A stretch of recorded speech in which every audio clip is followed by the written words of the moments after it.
What is up, y'all? It's your girl Kayla, and we are back with yet another video. Yes, I'm wearing the same outfit because I actually film these videos all on the same day because it's just a lot of information. And as y'all saw last week, this video was extra long.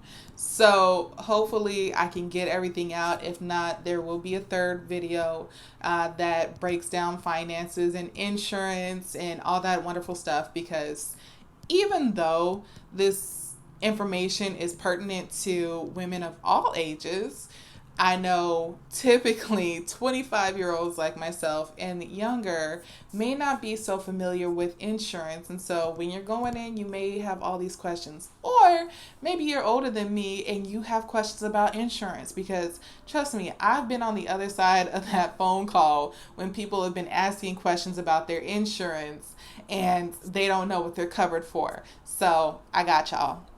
But before we even get into this video, I will say if you are new here, welcome. And if you're returning, welcome. I appreciate every single one of y'all that tune into these videos. And if you like this video, if you like this content, please do not hesitate to hit that thumbs up and also hit that subscribe button and that notification bell because I upload every single week and I would hate for you to be late for one of my videos. So yeah, let's kind of get into it. Let's get into it.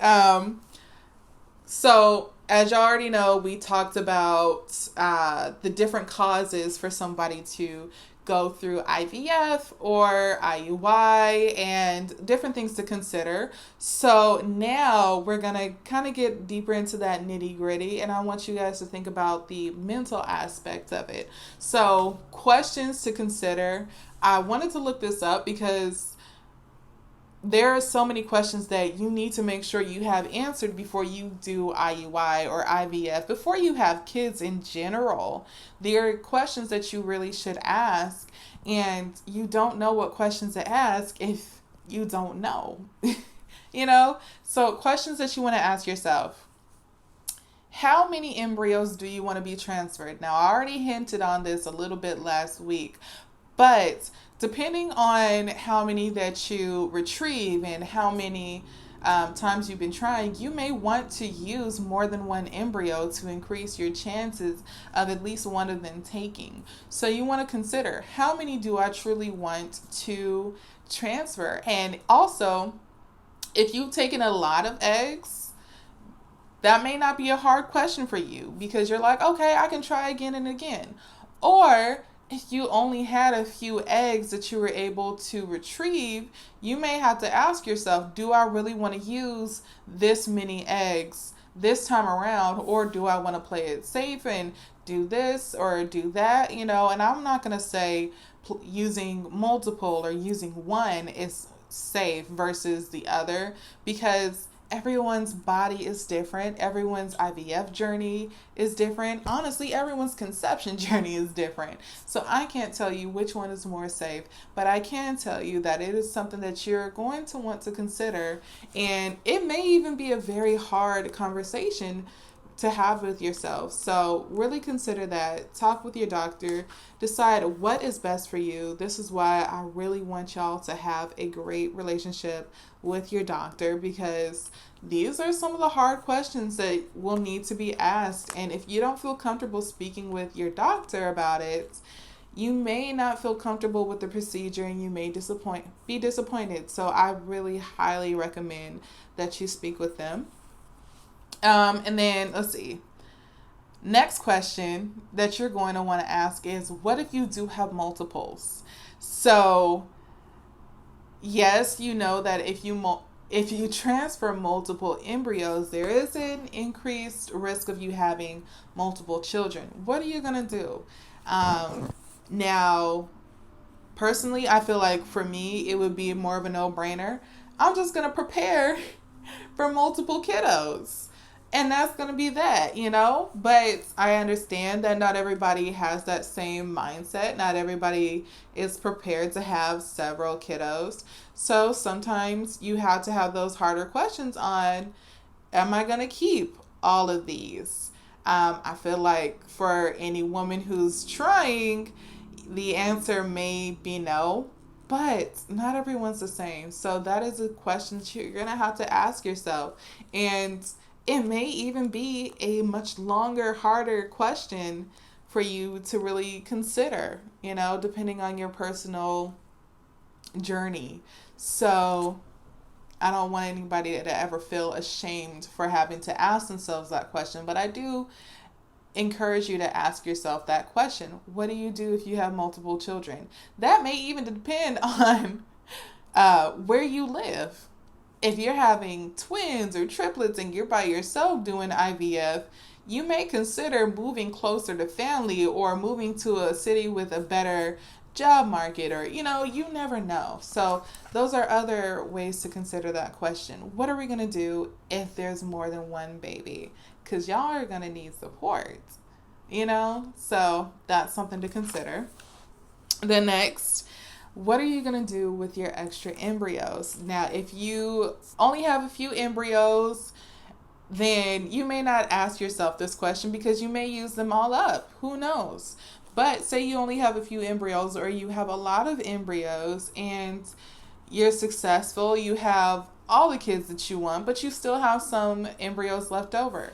You have to decide, what are you going to do with them? Am I going to save them and keep them frozen for a rainy day when I decide I'm ready to have more kids? Because these embryos, not all, but a good number of them will last for years. There was just something in the news this past year about a young girl whose embryo that she was conceived from was 25 years old, and she was just born.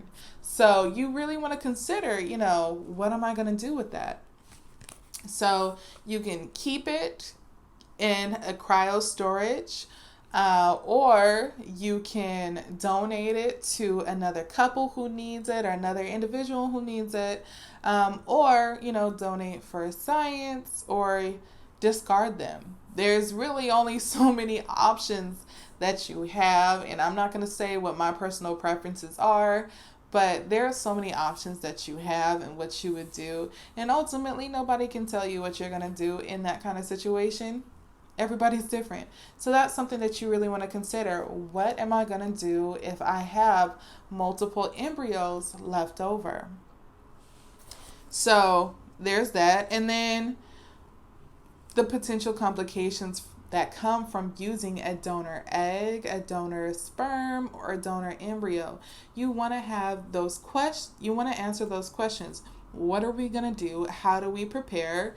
And also, if, say, you're using your own embryo, but you need a gestational carrier, you want to ask yourself about those complications that arise with that. That is where you want to talk to your doctor. You want to talk to a therapist who is very familiar with this process. You may even want to speak to a lawyer who's also familiar with this process. I highly recommend that you consult all three so that you are more prepared and more aware when you're going into this. So these are just questions to consider. If I missed any questions, please put them down below that you recommend people consider, because honestly, I feel like when it comes to trying to conceive, you can never be too prepared. So who knows, maybe there's another question that I did not present that you might say, hey, this was a valuable one that we considered, or we wish we'd considered. So yeah, there's that. The next thing is what to expect. And I feel like this is something that people really want to know. What to expect. What is it like? Does it hurt? Am I going to be awake? How is this procedure done? And this is the question that I get from people the most who don't understand the difference between IUI and IVF, and they're just curious. So basically with this procedure, there are several steps that go into this, and it can, be as early as 3 weeks, take as early as 3 weeks to do this entire procedure, or it can take longer. So what you're going to do when you start out, after you get all your blood work done, and you get your pap smear done, and you get your, hysterosalpingogram, whichever form of cervical, testing that you're doing done, then you're going to actually get into that procedure part, that nitty gritty. So they're going to do some blood work at the beginning of your cycle to check your different levels. And depending on that, they may get you on certain hormones. There are specific hormones that you're going to take to help with the egg retrieval process. It's different from IUI, where you may or may not take medications for the entire procedure. But with IVF, you're kind of guaranteed to take medications. So I don't know why I put my notebook down, because I need to reference my notes. So you're going to be taking hormones, shots, to cause your body to produce more eggs. So typically you're going to only produce one egg. Obviously, we know that some women naturally produce multiple eggs. I know it runs in my family because we have a host of fraternal twins, both on my mother's side and my father's side of the family, including my grandparents on each side being twins. So we know, and they're fraternal. So we know that some women just naturally produce multiple eggs. But when you're having a transfer, when you're having that collection day, you're going to want to have as many eggs as possible that are healthy and mature. So they're going to give you a hormone that is a shot that helps your body produce more mature eggs. You're also going to be taking a shot. I think, I won't say her name, but somebody I know, I believe she calls it a trigger shot, where it's going to stimulate your ovaries so they can produce your eggs, okay? And then about 8 to 14 days after that, you're going to take HCG to help your eggs mature. And then once that's done, you may even take a medication to prevent yourself from ovulating. So obviously that would be some form of birth control for a couple of days to keep your body from ovulating. And then depending on your levels and depending on your doctor and your situation, you may be given progesterone either at the time of your egg retrieval or on the day of your transfer to help your body with those hormones. So you're going to want to be more, aware of that. So these are all medications that you're going to be taking. Some of them are shots, and I believe maybe one or two are like options for oral, but from what I was able to see, a lot of these things are shots. Please correct me if I'm wrong, because obviously I do my research, but if you've been through this firsthand, again, please put it down in the comments below if something is not accurate. And then egg retrieval day. So egg retrieval is not what I thought it would be, but it also makes sense on what I thought it would be. So that day, you're actually going to be sedated.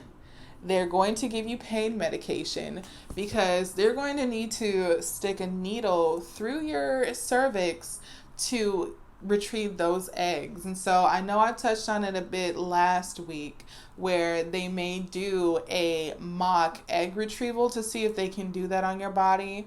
So this is basically what's going to happen. So they'll insert the speculum. I believe it's a speculum.